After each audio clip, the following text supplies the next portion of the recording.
The big talking point from today's Champions League matches. We'll talk about the significance this result has on who will qualify from the group in a moment. But let's just talk about Real Madrid as a whole, Ali, and how completely and utterly dreadful they are at the moment. Yes, all of that you just said.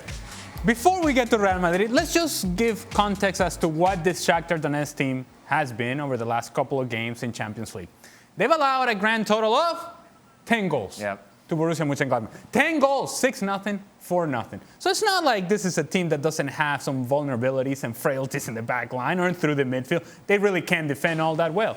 Today, Real Madrid, against this very vulnerable version of Shakhtar Donetsk, they created next to nothing.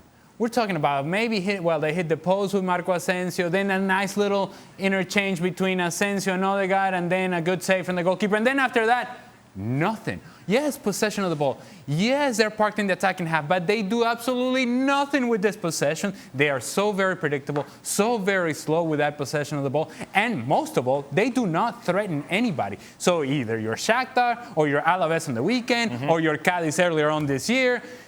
Nobody that plays Real Madrid right now are threatened. They are not afraid. They do not fear the team they have in front of them. And so therefore, when Shakhtar had an opportunity to go forward, we're going to go forward. And we're going to push you. And we're going to force you into mistakes. And speaking of mistakes, when are the mistakes from Raphael Varane going to stop?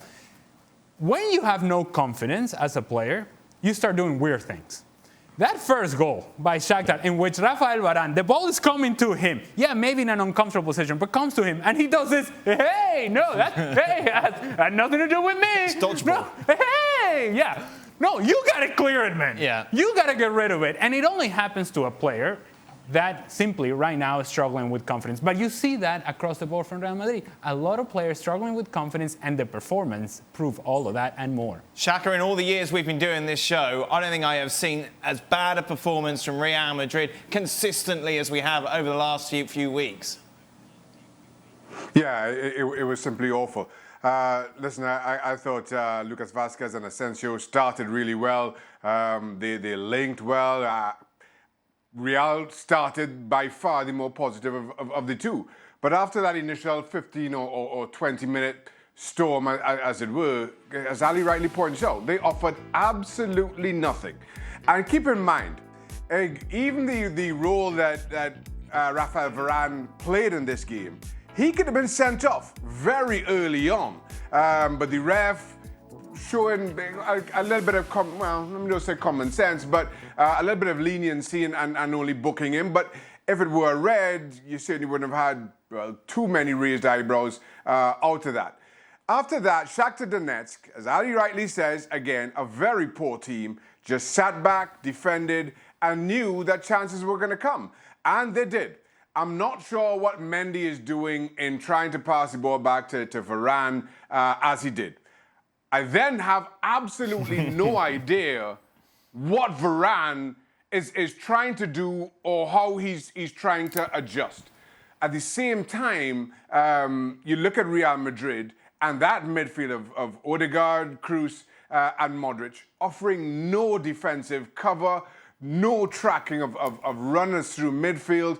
It's an attacking midfield that didn't help out in the attack and didn't do any defending. So whereas Real have players like Casemiro, etc., who can come in and do that job, in this crazy season that we have right now where rotation is the order of the day, this was as bad a Real Madrid performance as you could expect. Surely Gab, Zidane's run out of house money. He's got to go, hasn't he? Well, look, he said he's not going to resign, and I don't see the club sacking him unless something really, really bad happens. And you know, you can still spin forward a whole bunch of excuses in Florentino's head about why Zidane's not going to go. I think that I think, if anything, it may be Zidane saying, all right, I pretty much tried everything, right? I've taken the logical steps. People said that Varane was playing badly because when you play alongside Ramos this season, Ramos tries to do too much, and so Varane gets isolated. Fine, Ramos isn't there. Now it's Nacho. Now it's good old Nacho. And yet, Varane's been absolutely terrible. You wouldn't believe this is a guy at the peak of his career who won a World Cup, and he's playing like that. You had Asensio, terrible at the weekend. He's the one guy who can, maybe create things on his own, starts out well, and then peters out. You tell yourself that, okay, well, Benzema is going to be back. That's the leader we need.